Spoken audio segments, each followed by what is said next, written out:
안녕하십니까. 전종희 목사입니다. 2월 2일 금요일 매일 성경 묵상입니다. 신명기 17장 14절로 20절입니다.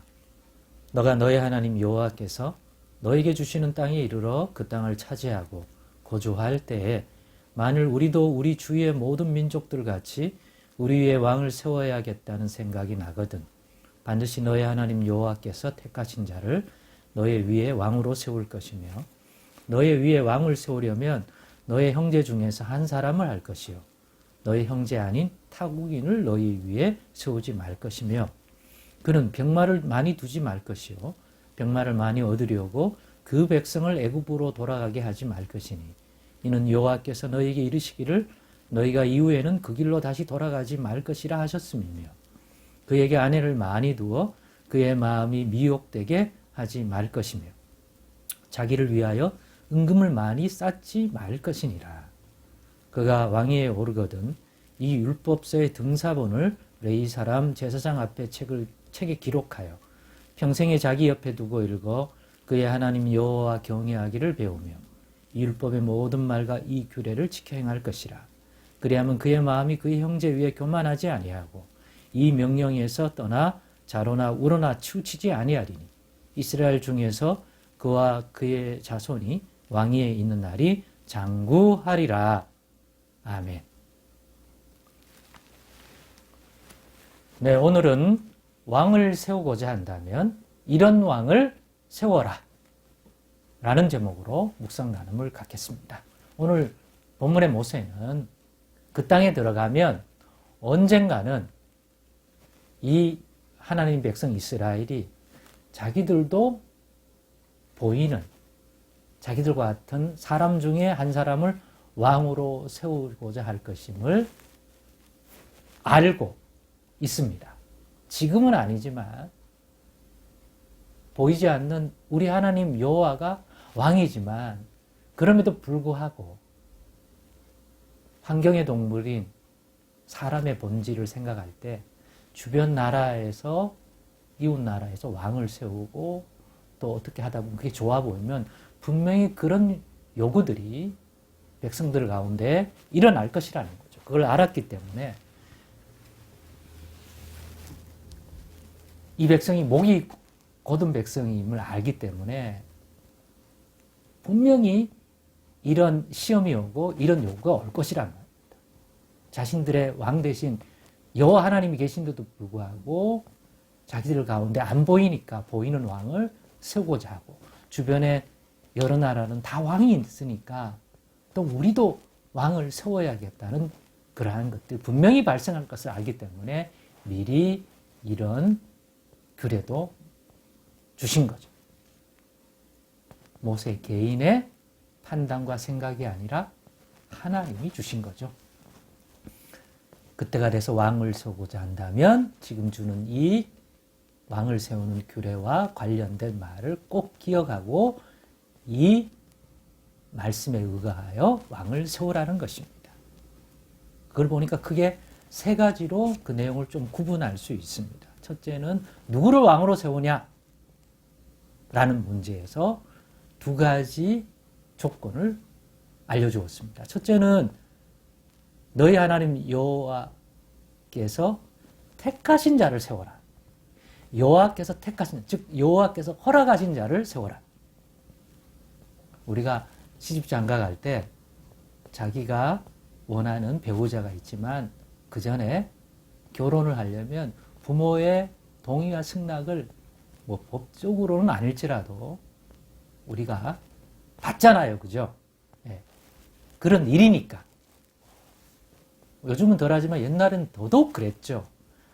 가문과 가문, 집안과 집안이 관계되는 일이기 때문에 어른의 승인이 필요하죠. 그것처럼 이스라엘 가운데 왕을 두는 것은 하나님이 택하신 자를 세우라. 왜? 하나님 마음에 합한 자가 서야 그 주신 땅에 거할 때 하나님이 기뻐할 그러한 통치를 하게 되고 그래야 그 땅에서 약속하고 허락하신 복을 이 왕을 세움으로 더욱더 잘 누리는 그러한 일들이 발생하지. 그렇지 않으면 잘못 왕을 세워놓으면 이 왕 때문에 백성들이 하나님이 기뻐하는 삶이 아닌 하나님이 하지 말라고 했던 그런 삶을 본받아 하게 되면 이 땅에서 쫓겨나고 주신다고 했던 이 복된 약속을 못 누릴 수 있기 때문에 미연에 그걸 방지하려고 왕을 세우고자 한다면, 그렇다면 첫 번째로 하나님이 택하신 왕을 세워라. 둘째, 타국인 중에서 그런 자를 세우지 말고 하나님을 경외하고 믿는 너희 형제들 가운데, 하나님을 아는 자 가운데 왕을 세워라. 라는 두 가지 큰 조건을 알려줍니다. 그리고 이어서는 그렇게 세운 왕을 세웠다고 하면, 그러면 그 왕이 해야 할 일, 그게 두 가지. 하면 안 되는, 경계해야 하는, 주의해야 하는 일. 두 번째는 힘써야 하는 일로 구분해서 알려줍니다. 경계하고 조심해야 할 일은 병마를 많이 두지 말아야 한다는 거죠. 왜? 병마 많이 두려고 한다면 다시 애굽으로 돌아간다는 말처럼 자꾸 세상 가운데 돌아가려고 하는 왕이 그런 마음을 둘 수 있기 때문에, 세상적이 될 수 있기 때문에 하나님을 경외하는 게 아니라, 그러니까 병마 이런 것들을 많이 두고 그걸 좋아하지 말아야 한다는 거죠.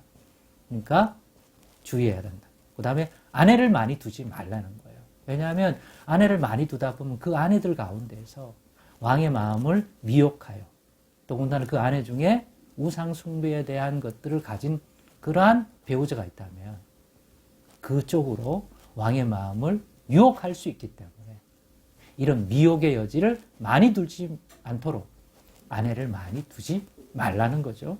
셋째는 뭡니까? 자기를 위하여 은금을 많이 두지 말라는 거예요. 하나님 나라를 위하여 때로는 은금이 필요하지만 자기의 육신적인 어떤 즐거움과 욕심 때문에 은금을 많이 두는 일은 왕이 주의해야 할 일이라는 거죠. 그래야 하나님 마음에 합한 자가 되고 하나님 이 왕을 통하여 또 복을 주실 수 있는 그러한 통치 질서가 된다는 거죠. 그럼 왕이 힘써야 할 일은 뭡니까? 본문 18절로 있는 것처럼 주신 이 규례법도 율법의 말씀을 가까이 두어서, 근데 율법책은 언약궤 안에 보관하니까 그 율법책을 복사해서 사본을 늘 왕 곁에 두어서 늘 그 말씀을 읽고 하나님이 주신 규례와 법도가 무엇인지를 누구보다도 왕이 잘 알고 기억해서 숙지해서 그와 같은 모습을 통하여 여호와 하나님을 경외하는 것들을 누구보다도 왕이 가져야 한다. 그래서 그 말씀을 통하여 하나님 앞에 어떻게 행하고 살아가는 것이 여호와 하나님을 믿고 경외하는지를 이 율법책을 통하여 누구보다도 왕이 잘 숙지하고 그러한 경외심을 가지도록 해라. 그렇게 함으로써 주신 그 규례와 법도의 말씀도 왕도 행하고 백성들도 그 길로 행하도록 잘 통치하고 이끌 것이기 때문입니다. 그랬을 때 그 땅에서 쫓겨나지 않고 그 땅에서 주신 이 풍성한 은혜 복을 더 잘 누리는 그러한 나라와 백성들의 삶이 될 수 있다는 것입니다. 그러니 왕을 세우고자 할 때쯤 되면 절대로 함부로 세우지 말고 이 규례로 왕을 세워라. 그러니 우리 자신도 이 규례의 본질이 뭡니까? 하나님 마음에 합한 지도자가 누군지, 그 지도자가 또 갖추어야 될 자질, 뭔지를 잘 보여주잖아요. 이걸 통해서 우리 자신도 사회적 지위가 무엇이든 간에 이런 위치에 있을 수가 있는데, 지도자에 있을 수가 있는데 그 위치에서 복을 받으려면 나도 복을 받고 그 지도자 밑에서 따르는 어떤 공동체라든가 또 가정의 자녀들이라든가 그랬을 때 복을 더 잘 누리게 하려면 하나님의 마음에 합한 지도자가 되는데 그 지도자가 갖추어야 될 내용이 뭔지, 또 그런 지도자가 되려면 뭐에 힘써야 하고 뭐를 경계해야 되는지 오늘의 말씀이 분명 그 본질적으로 그 교훈을 주고 있기 때문에 분명히 좋은 가르침을 주고 있다고 믿습니다. 2024년 여러분이 좋은 지도자가 되기를 원하고 저도 그렇기를 원하는데 오늘의 묵상이 그것에 관한 좋은 분별의 말씀이 되리라고 믿습니다. 기도하겠습니다. 하나님 아버지 감사합니다. 오늘의 말씀에 이 참 본질, 하나님의 마음에 합한 지도자, 즉 하나님이 쓰시기에 합당한 사람, 그리고 그를 통하여 하나님이 정말 복 주시기를 원하는 그런 모습들을 살펴보았는데 잘 적용해서 우리 자신도 그런 사람, 그런 섬김을 할 수 있는 그러한 인물 되게 해 주옵소서. 예수님의 이름으로 기도드리옵나이다. 아멘.